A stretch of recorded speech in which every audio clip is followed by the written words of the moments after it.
Ever stumbled upon a weird acronym and wondered, what in the world does that even mean?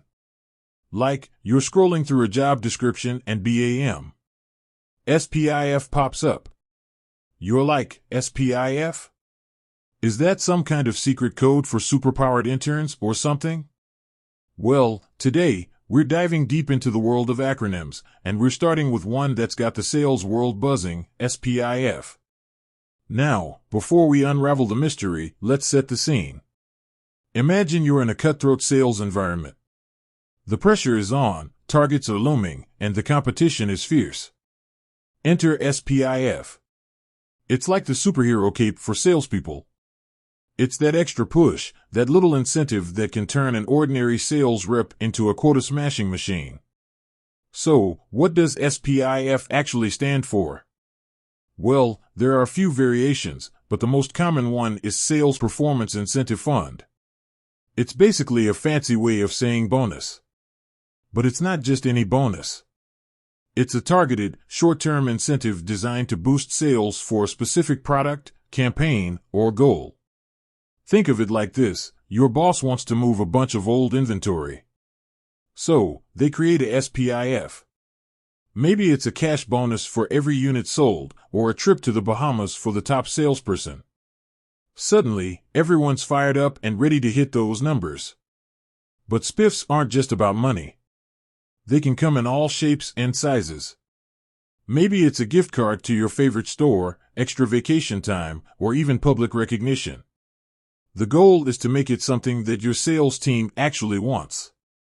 Now, let's talk about how spiffs work their magic. When done right, they can be a game changer.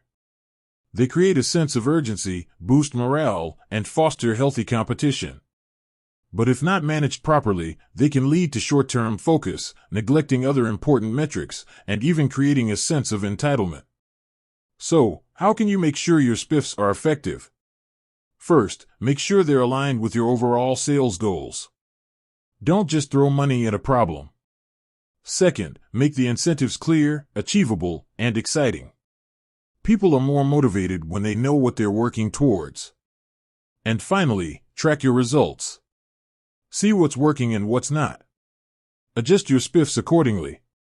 But spiffs aren't just for big corporations. Even small businesses can benefit from them.